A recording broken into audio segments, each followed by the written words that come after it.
So who exactly is Mark Carney? Well, we'll talk more about that tomorrow. He's the consummate World Economic Forum man. He's been on their board too, but unlike Christopher Freeland, who is on their board at this moment, Mark Carney has become a master of the universe himself. He's the chair of Brookfield. He's the chair of Bloomberg LLP. These are billion-dollar or trillion-dollar companies. He really is a master of the universe. And like Ignatieff, he seeks to collect Canada as a little bauble.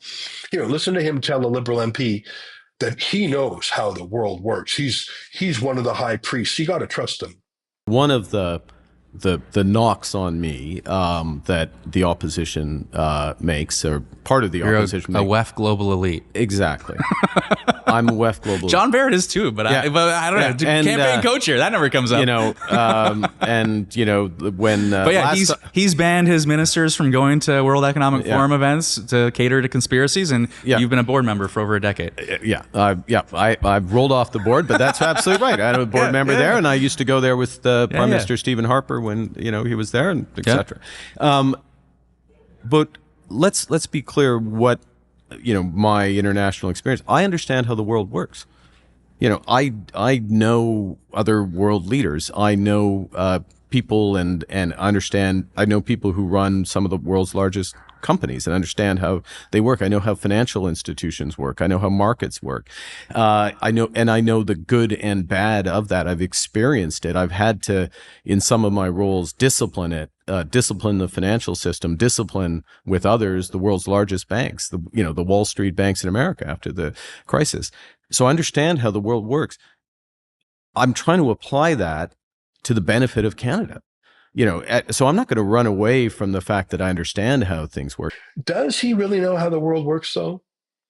I mean, he's the world's biggest carbon tax advocate. He's for DEI, woke corporate governance. In the world of corporate governance, that's called ESG, environmental, social, and governance. He's never lived a normal life. I mean, right out of high school, he went to Harvard and then to Goldman Sachs. And then after working for a bit in the Department of Finance, he became the head of the Bank of Canada. And then he went to become the head of the Bank of England. Now, his chief goal has always been to push climate policies and other World Economic Forum priorities.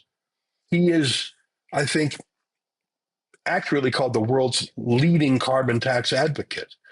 I actually don't think he knows how the world works, as in what it's like to be a farmer or a factory worker or a waiter or one of 99% of ordinary things. I don't think he knows how to actually do anything. I think he would have run the LA Fire Department as a woke DEI playground. I think the thing he knows how to do is to schmooze with CEOs at conferences and how to manipulate numbers on a balance sheet and how to tweak GDP by opening up mass immigration. I think he does know that. That's the stuff he's an expert at. But I don't think he knows anything about real life, real people, real problems. And the fact that he says he does and he sneers the Conservatives down and Pierre Poilievre doesn't, and the fact that he won't take ownership of the Canadian economic disaster, even though he's had an influence on it for years. I mean, remember, he's been Trudeau's economic advisor for months. I think it shows he thinks the way it is at the World Economic Forum is the way the world ought to be.